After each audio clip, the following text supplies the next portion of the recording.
എന്റെ അമ്മേ.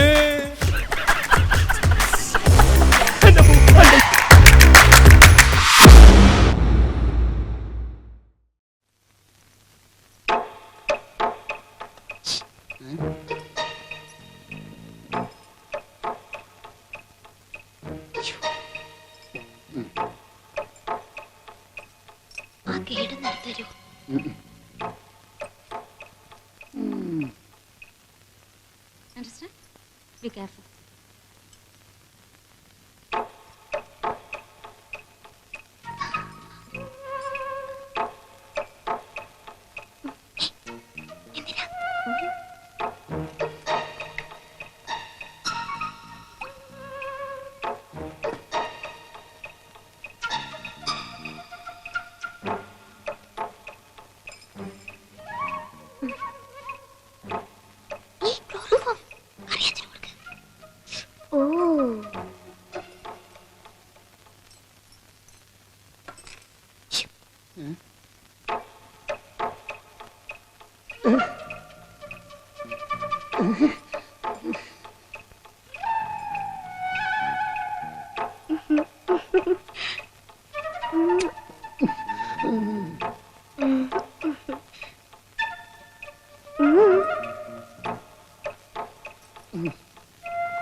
എന്തായി കാണിക്കുന്നേ?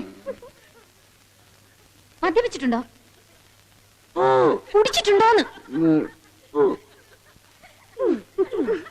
പുറത്തിറങ്ങ്. My God, I say get out.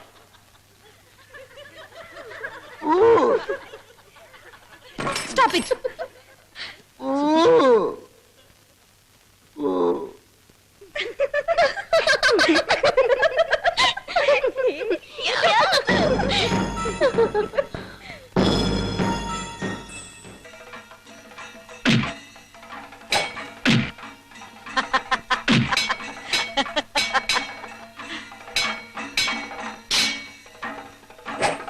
ഇടിക്കണവനെ. ആ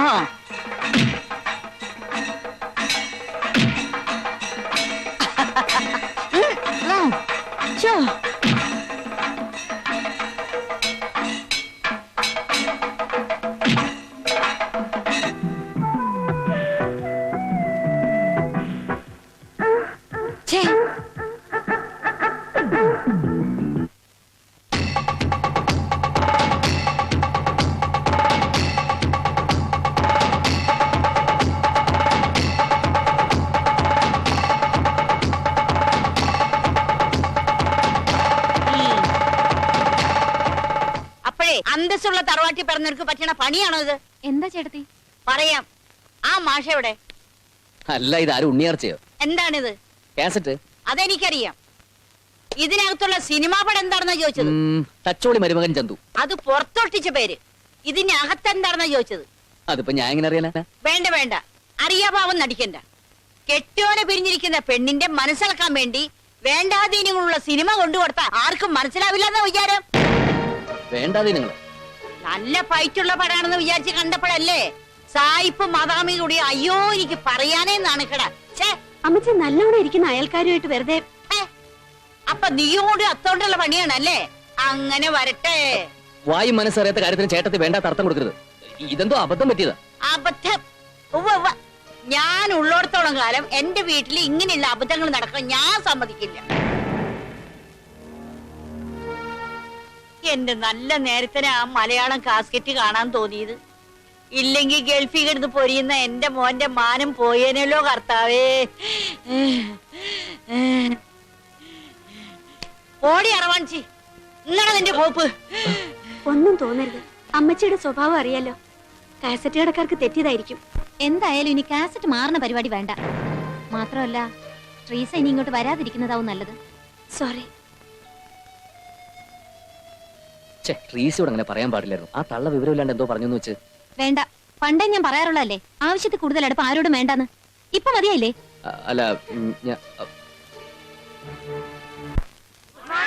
ഗുഡ് മോർണിംഗ്.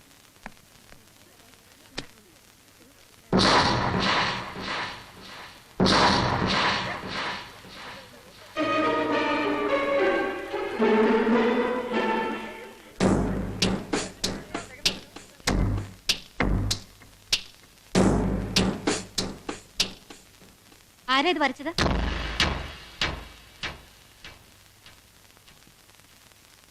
Tell me, ആരാ ഇത് വരച്ചത്?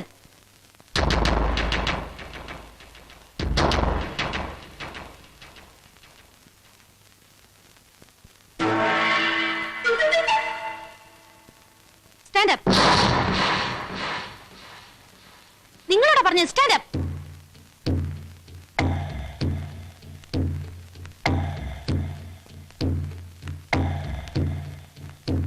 നിങ്ങളാണോ ഇത് വരച്ചത്? ചോദിച്ചത് കേട്ടില്ലേ? ഞങ്ങളാ വരച്ചത്. Get out.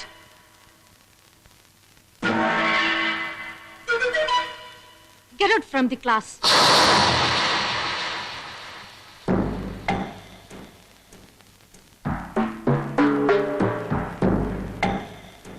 ഒട്ടിക്കരയുന്ന കുട്ടികളുടെ ഞെട്ടിപ്പിക്കുന്ന മനഃശാസ്ത്രം എന്ന ടൈറ്റിലിൽ ഡോക്ടർ ശ്രീമതി ചന്ദ്രിക ചന്ദ്രമോഹൻ എഴുതിയ വിജ്ഞാനപ്രദമായ ഒരു സചിത്ര ലേഖനം ഈ ലക്കം മനസുഖം മാസികയിലുണ്ട്. മേനോൻ സാർ മനസ്സിരുത്തി ഒന്ന് വായിക്കണം. ചന്ദ്രിക ചന്ദ്രമോഹനോ? അതാരാ? സോറി സാർ, ബിസിനസ് സീക്രട്ടാണ്. സാറിനോടായതുകൊണ്ട് ഞാനത് തുറന്നു പറയാം. എന്റെ തന്നെ മറ്റൊരു മുഖമാണ് ശ്രീമതി ചന്ദ്രിക ചന്ദ്രമോഹൻ.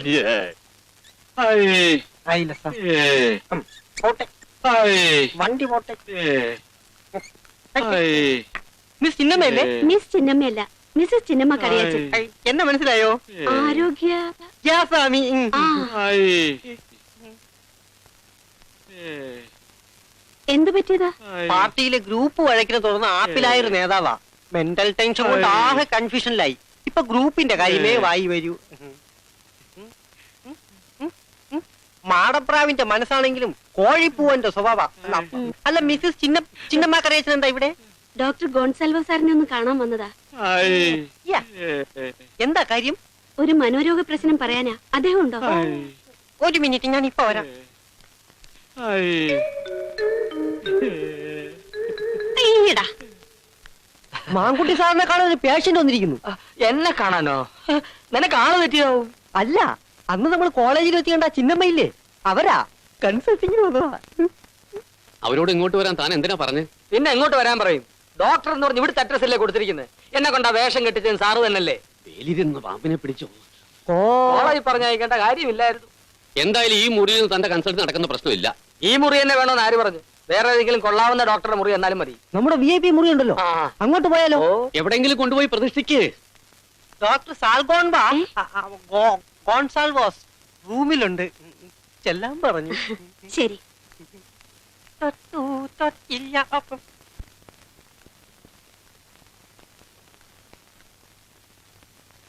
മിസ്സസ് ചിന്നമ്മ കറിയാച്ചൻ. അതെ. ഇരിക്കൂ. ചിന്നമ്മയ്ക്ക് പ്രശ്നമുണ്ടെന്ന് ഞാൻ അന്നേ പറഞ്ഞിരുന്നല്ലേ? പ്രശ്നം എനിക്കല്ല, ഹസ്ബൻഡിനാ. എന്നാ ഹസ്ബൻഡിനെയും കുട്ടി വരായിരുന്നില്ലേ? അയ്യോ, അത് ഞാൻ അറിയാതെയാ വന്നത്. അറിഞ്ഞാ പിന്നെ അത് മതി. രോഗവിവരങ്ങൾ പറഞ്ഞ മരുന്ന് എന്തെങ്കിലും തരാൻ പറ്റുമെന്ന് അറിയാനാ ഞാൻ വന്നത്. എന്റെ ട്രീറ്റ്മെന്റിൽ ഇഞ്ചക്ഷനും സിസേറിയനും ഒന്നും യാതൊരു സ്കോപ്പുമില്ല. ഹോപ്പ്ലെസ് ആയ രോഗികളുടെ മാനസിക വ്യാപാരങ്ങൾ അപഗ്രഥിച്ച് സമീപനങ്ങളുടെ വ്യത്യസ്തതയിലൂടെ സുഖപ്പെടുത്തുന്ന ഒരു പ്രത്യേക ചികിത്സാ രീതിയാണ് ഞാൻ അവലംബിച്ചിട്ടുള്ളത്. ചിഹ്നം ആ കിടുതാപ്പ് അവിടെ വയ്ക്കൂ. ആദ്യം രോഗി സൃഷ്ടിക്കുന്ന പ്രശ്നങ്ങൾ എന്തൊക്കെയാണെന്ന് അറിയട്ടെ. ഒക്കെ ഞാൻ പറയാം. I got it. ഞങ്ങളുടെ ഭാഷയിൽ ഇതിനെ ഡബിൾ പാരനോയിഡ് ആൽക്കഹോളിക് സ്കൈസോഫ്രീനിയ എന്നാണ് പറയാറ്. ആർക്കിട്ടും പാര വയ്ക്കരുതേ എന്ന് ഞാൻ എപ്പോഴും ഉപദേശിക്കാറുള്ളതാ. നിങ്ങൾ ഉദ്ദേശിക്കുന്ന പാരയല്ല ഈ പാര. ഇതൊരു മനോവൈകല്യത്തിന്റെ ശാസ്ത്രീയ നാമമാണ്. Double paranoid alcoholic schizophrenia. ആദ്യം ചെയ്യേണ്ടത് ഭർത്താവ് മദ്യപിച്ച് വീട്ടിൽ വരുമ്പോ വാതിലടച്ച് കുറ്റിയിടണം. അങ്ങനെയാണ് ചെയ്യാറ്. ആ. അതിയാനകത്ത് കയറിയ ഉടനെ ഞാൻ കുറ്റിയിടും. ഇതകത്ത് കയറ്റണ്ട, അതിന് മുമ്പ് കുറ്റിയിടണം. എന്റെ കർത്താവേ, കർത്താവല്ല ഭർത്താവ്. എത്ര നിർബന്ധിച്ചാലും തട്ടി വിളിച്ചാലും തെറി വിളിച്ചാലും വാതിൽ തുറക്കരുത്. മേലിൽ മദ്യപിച്ചു വന്നാൽ വാതിൽ തുറക്കില്ല എന്ന് തറപ്പിച്ചങ്ങ് പറഞ്ഞേക്കണം. എന്റെ ഈശോയെ, എനിക്ക് പേടിയാ. ഈ പേടിയാണ് നിങ്ങളെ അവസ്ഥ കൊണ്ടെത്തിച്ചത്. ഇത് തുടർന്നാൽ ഡെലൂഷൻ, ഇല്യൂഷൻ എന്നിവ ഡെവലപ്പ് ചെയ്യും. ഇത് ട്രീറ്റ്മെന്റിന്റെ ആദ്യ ഭാഗമാണ്. ഞാൻ പറഞ്ഞില്ലേ, മറ്റുള്ളവരിൽ നിന്നും വളരെ വ്യത്യസ്തമായ സമീപനമാണ് ഞാൻ പേഷ്യൻസിന്റെ അടുത്ത് വെച്ച് പുലർത്താറുള്ളത്. എന്നാലും സ്വന്തം ഭർത്താവിനെ. പിന്നെ അടുത്ത വീട്ടിലെ ഭർത്താവിനെ വെളിയിലാക്കി വാലടയ്ക്കാൻ പറ്റുമോ? എത്രയോ പെണ്ണുങ്ങൾ ഇങ്ങനെ ചെയ്യുന്നു. പിന്നെ നിങ്ങൾക്ക് മാത്രം എന്താ അത്ര മടി? ഒരു കാര്യം ഞാൻ പറയാം, ഈ വാതിൽ നിങ്ങളുടെ കുടുംബത്തിന്റെ സുരക്ഷയുടെ വാതിലാണ്. ധൈര്യമായിട്ട് അടച്ചോളൂ. Close the door.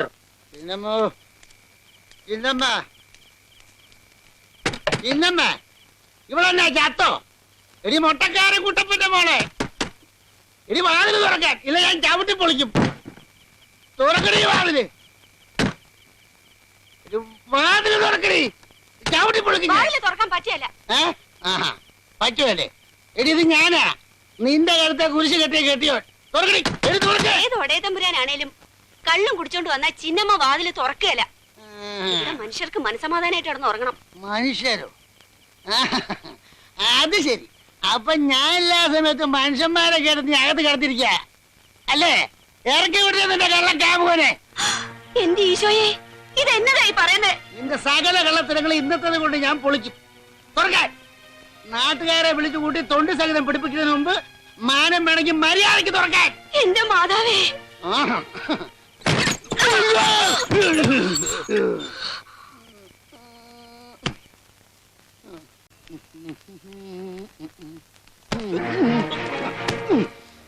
കുത്തി കുത്തി നീ മുറത്തെ കയറി കൊത്തുവരണം. ഏത് മുറം? നിനക്കൊന്നും അറിയില്ലല്ലേ? ഒരു അഭ്യുദയകാംക്ഷി. ഞങ്ങൾ ഇത്തിരി സന്തോഷത്തോടെ കഴിയുന്ന നിനക്ക് ഇഷ്ടാവണ്ടല്ലടാ. ഞങ്ങളുടെ ബന്ധം തകർക്കാൻ നോക്കിയാലുണ്ടല്ലോ, അടിച്ച് നിന്റെ മുട്ടി ഓടിക്കും.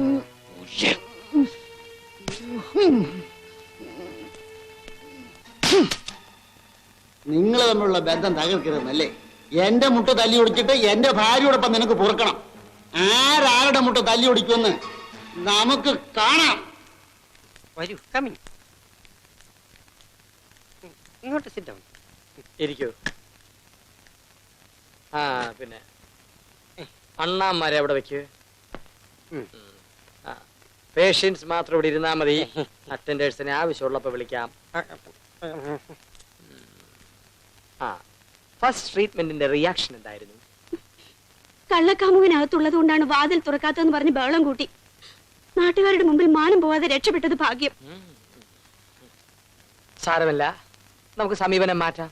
സിഗ്മണ്ട് ഫ്രോയിഡ് തെറാപ്പി ഒന്ന് പരീക്ഷിച്ചു നോക്കാം. എന്നതാ? സിഗ്മണ്ട് ഫ്രോയിഡ് തെറാപ്പി, അതായത് വശീകരണ തന്ത്രം.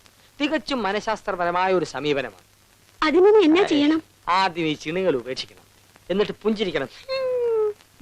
കുളിച്ചൊരുങ്ങി കണ്ണെഴുതി പൊട്ടുതുണ്ട്, തലയിൽ മുല്ലപ്പൂവും ചൂടി ചിന്നമ്മ വീണ്ടും ഒരു മണവാട്ടിയാകണം. ഞാൻ വീണ്ടും ഒന്ന് കെട്ടണോന്നോ? നോ, മണവാട്ടിയെ പോലെ അഭിനയിക്കണമെന്ന്. ആദ്യ രാത്രിയിലേതെന്ന പോലെ കറിയാച്ചനെ മോഹിപ്പിക്കണം. കയ്യിൽ ഒരു ഗ്ലാസ് പാലിന് പകരം ബ്രാൻഡി, പ്ലേറ്റിൽ 1 കിലോ കറുത്ത മുന്തിരിക്ക് പകരം വറുത്ത കരിമീൻ.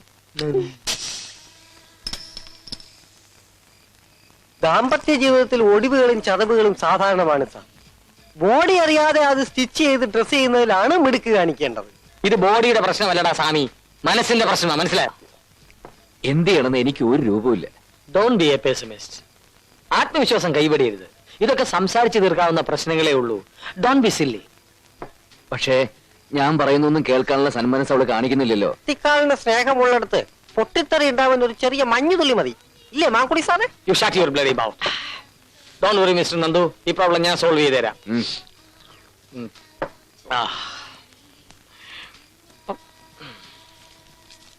അട്ടിപ്പ ഉടയ്ക്കടാ. ഏയ് ഞാനെടുത്തില്ല. പെട്ടെന്നുണ്ടായ ടെൻഷനിൽ ബോധം കെട്ട് വീണു എന്നല്ലാതെ നന്ദുവിനിപ്പോ യാതൊരു കുഴപ്പമില്ല. കുഴപ്പമുണ്ടെന്ന് ഞാൻ പറഞ്ഞു. ചെറിയൊരു നമ്പർ, അതുകൊണ്ട് രക്ഷപ്പെടാൻ പോകുന്ന മറ്റാരുമല്ലോ. അത് ശരിയാ, പക്ഷേ ഒരു ഡോക്ടർ എന്ന നിലയ്ക്ക് ഒരു കള്ളം പറയാൻ. സത്യം മാത്രം പറയുന്ന ഒരു അരിച്ചത്രൻ. അതല്ലടോ, ഈ കളി പൊളിഞ്ഞാൽ ഇന്ദു സത്യം അറിഞ്ഞാൽ എനിക്ക് ധൈര്യമില്ലടോ. എനിക്ക് ധൈര്യമുണ്ടല്ലോ. എല്ലാ കാര്യങ്ങളും ഞാൻ തന്നെ ഡീൽ ചെയ്യാൻ പോകുന്നു. ഇന്ദു തന്നെ വിശ്വസിക്കൂ. Why not? ഇന്ദിരയുടെ മുമ്പിൽ ഞാൻ മനസ്സുഖം മാത്രം കൂട്ടിയല്ല, ഡോക്ടർ ഗോൺസാൽവസ് മനഃശാസ്ത്രം മണിച്ചിത്രത്തായ. ഓക്കെ, കുറെ നേരം ആയാലോ രണ്ടാളും കൂടി മൂലയ്ക്ക് നിന്ന് മുറുമുറുക്കാൻ തുടങ്ങിയിട്ട്. ഒന്നുമില്ല, ഞങ്ങളൊരു കോൺഫറൻസിന്റെ കാര്യം പറഞ്ഞ. ശരി ഡോക്ടർ, ഇവിടെ വന്നു. നീ ഇങ്ങനെ കുത്തിയിരിക്കാത്ത പറ. ബാറിൽ തല്ലുണ്ടായ പരുക്കും വെച്ച് സെന്റിമെന്റ്സ് അടിച്ച് ഒരിക്കൽ ഇന്ദിരയെ നിനക്ക് തിരിച്ചു തന്നില്ലേ? അതിന് നീ ഭാഗ്യമുള്ളവനാ. ഗോവേണിൽ നിന്ന് ബോധം കിട്ടു വീണ വകയില് നിനക്ക് ഞങ്ങൾ ഒരു പുനർജന്മം തരാൻ പോവാ. എങ്ങനെ? നിനക്കിപ്പോ എന്താ വേണ്ടത്? എല്ലാ പിണക്കങ്ങളും മറന്ന് ഇന്ദിര നിന്നെ സ്നേഹിക്കണം, അത്രയല്ലേ ഉള്ളൂ. എല്ലാം ഞാൻ പറഞ്ഞ് ശരിയാക്കി തരാം. നീ കണ്ണടച്ച് കിടന്നാ മാത്രം മതി. കിടക്കട. അല്ല എന്റെ ഇന്ദുട്ടി കിടക്കടാ ശൂലനാ കിടക്കണം.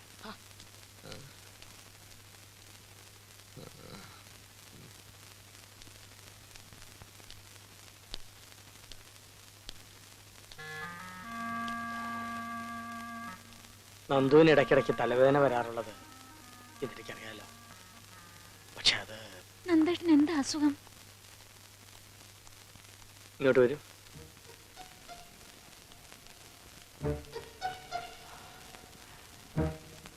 മെഡിക്കൽ സയൻസിൽ ബ്രെയിനോഫ്രിഞ്ചീരിയ ഒട്ടോപ്പിക്ക എന്നാണ് ഈ അസുഖത്തിന്റെ പേര്. മരിച്ചുകൊണ്ടിരിക്കുന്ന ഒരു രോഗിയാണ് നന്ദു.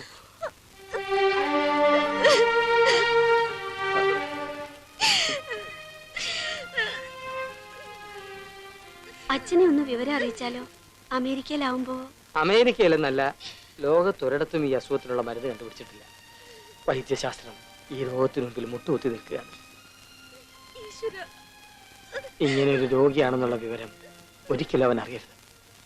മരിക്കുന്നത് വരെ അവൻ നമ്മളോടൊപ്പം സന്തോഷമായിട്ട് ജീവിക്കട്ടെ.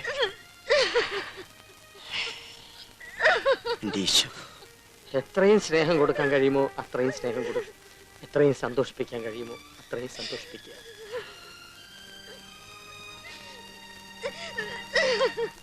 അതെ, ഒരപേക്ഷയുണ്ട്. എന്താ ഫാദർ? 1 മണിക്കൂർ വിട്ടു തരണം. കോളേജ് ഓഡിറ്റോറിയത്തിൽ വെക്കാനാ.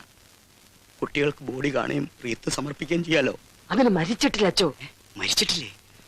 ഇന്നലെ അറിഞ്ഞപ്പോ കരിഞ്ഞെന്ന് ജീസസ്. ബ്രെയിനോഫ്രിഞ്ചീനിയ ഒട്ടോപ്പിക്ക. എന്റെ ദൈവമേ, പേര് കേട്ടാൽ തന്നെ ഏതോ വലിയ മാരക രോഗമാണെന്ന് ആർക്കാ തോന്നാത്തത്? പിന്നെന്തൊക്കെ പറഞ്ഞു? ഈ രോഗം ബാധിച്ചവർക്ക് ദീർഘായുസ് ഉണ്ടാവില്ലെന്നും പറഞ്ഞു. ഇന്നെനിക്ക് മനസ്സുഖം ഉണ്ടാകാൻ വേണ്ടി ഞാൻ ഒരു തമാശ കൂടി പൊട്ടിച്ചു. ഈ രോഗത്തിന് ലോകത്ത് ഇതുവരെ മരുന്ന് കണ്ടുപിടിച്ചിട്ടില്ല എന്നും ഞാൻ പറഞ്ഞു. അപ്പൊ എയ്ഡ്സ് പോലുള്ള രോഗമാണെന്ന് കരുതി കാണും. വായടക്കട. എന്റെ ഈശ്വര, പിന്നെ എങ്ങനെയാ അവള് കരയാണ്ടിരിക്കണേ? ഇത്രയും വലിയ ചതിയാണ് നിങ്ങൾ എന്നോട് ചെയ്തതെന്ന് സ്വപ്നത്തിൽ പോലും ഞാൻ വിചാരിച്ചില്ല. തൽക്കാലം കുറച്ച് നാളത്തെ കൂടി നീ ഒന്ന് അഡ്ജസ്റ്റ് ചെയ്യും. I will tell you a philosophy. ശാപമുണ്ടെങ്കിലേ ശാപമോക്ഷം ഉണ്ടാവൂ. And one more thing, Julius Caesar. എനിക്കിനി അവളുടെ മുമ്പിൽ വേഷം കെട്ടാൻ പറ്റില്ല. അവളുടെ സ്വഭാവം നിങ്ങൾക്ക് ശരിക്കറിയാലോ. ഇനിയും ഞാൻ അവളെ വിട്ടിയാക്കി നിറഞ്ഞ എന്തൊക്കെയാ ഉണ്ടാവാൻ പോകുന്നത് എനിക്ക് ഒരു പിടിയില്ല. ഞാനൊക്കെ തുറന്നു പറയാൻ പോവാ. പെട്ടെന്നെങ്ങനെ തുറന്നു പറഞ്ഞ ഒന്നല്ല രണ്ടാ. തുറന്നു പറയാനുള്ള ഒരു ധൈര്യത്തിന് വേണ്ടിയിട്ടാ. വല്ലവനൊക്കെ പറഞ്ഞറിയുന്നില്ല നല്ലത് ഞാൻ തന്നെ പറയുന്നതല്ലേ.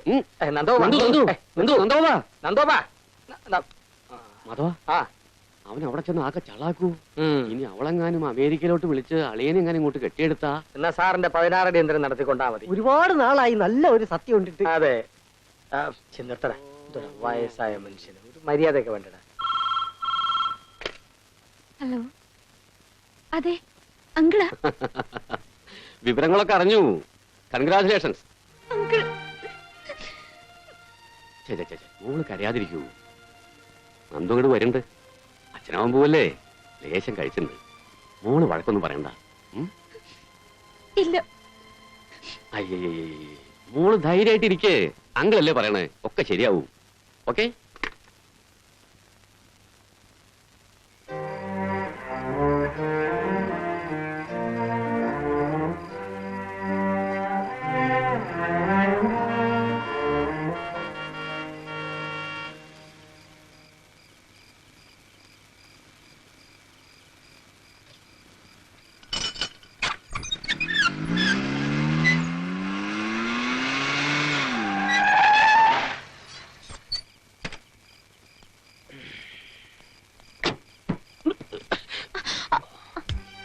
കുടിച്ചൂല്ലേ? ആ കുടിച്ചു. വരൂ. ഞാൻ എന്തിനാ കുടിച്ചെന്ന് നീ എന്താ ചോദിക്കാത്തത്? എന്തിനായാലും എന്താ, നന്ദേട്ടന് ഇഷ്ടമായിട്ടല്ലേ? നന്ദേട്ടന്റെ ഇഷ്ടം എന്റെ ഇഷ്ടം. ഓ, നീ ഇനിയൊന്ന് വഴക്ക് പറയുന്നു, അല്ലെങ്കിൽ എന്നോടൊന്ന് പിണങ്ങ്. എന്തിനാ പിണങ്ങണേ? എനിക്ക് ബോധ്യായി, മണിക്കൂറും മിനിറ്റും കണക്ക് കൂട്ടി അളന്നു തൂക്കി ജീവിക്കണത് ഒരു ജീവിതമല്ല. ഇത്തിരി ഉഴപ്പും മടിയും കുസൃതിയൊക്കെ കൂടുമ്പോഴേ ജീവിതത്തിനൊരു രസമുള്ളൂ. നന്ദേട്ടന് കുടിക്കണമെന്നുണ്ടെങ്കിൽ കുടിച്ചോളൂ, പക്ഷെ കുടിച്ചിട്ടിങ്ങനെ വണ്ടി ഓടിക്കണ്ടായിരുന്നു. അയ്യോ എന്റെ ഇന്ദൂട്ടി, എനിക്ക് നിന്നോട് ഒരുപാട് കാര്യങ്ങൾ പറയാനുണ്ട്. ഇപ്പൊ ഇനി ഒന്നും പറയണ്ട. ഞാൻ നല്ല ബോധത്തോടു കൂടി തന്നെ സംസാരിക്കുന്നേ. അല്ലെന്ന് ആരെങ്കിലും പറഞ്ഞോ? വാ. എന്റെ ഈശ്വര, ഞാൻ ഇനി ഇവിടെ എങ്ങനെയാന്ന് പറഞ്ഞ് മനസ്സിലാക്കുക? എന്റെ ഇന്ദൂട്ടി, എനിക്ക് ഒരേ അസുഖവും ഇല്ല. ഉണ്ടെന്ന് ആര് പറഞ്ഞു? പിന്നെ നീ എന്തിനാ എന്നോട് ഇങ്ങനെയൊക്കെ പെരുമാറുന്നത്? ഞാൻ പറഞ്ഞില്ലേ, ഞാൻ ആകെ മാറി. ലൈഫ് എൻജോയ് ചെയ്യാൻ തന്നെ തീരുമാനിച്ചിരിക്കുന്നു. നിന്റെ മനസ്സിൽ വിഷമമുണ്ടെന്ന് എനിക്കറിയാം. എനിക്ക് ഒരു വിഷമമില്ല. നന്ദേട്ടൻ വിഷമിക്കാണ്ടിരുന്നാ മതി. ഓ എന്റെ ഇന്ദൂട്ടി, ഞാൻ പറയുന്നൊന്ന് കേൾക്കുന്നുണ്ടോ? ഇനിയെങ്കിലും ഒരു സത്യം ഞാൻ വെട്ടി തുറന്ന് പറയാം. എനിക്ക് യാതൊരു അസുഖവും. Keep quite. അത്താഴവും കഴിച്ച് എന്റെ കുട്ടി സുഖമായി കിടന്നുറങ്ങണം. അയ്യോ, എന്ത് പറ്റി? തേങ്ങ കൊല.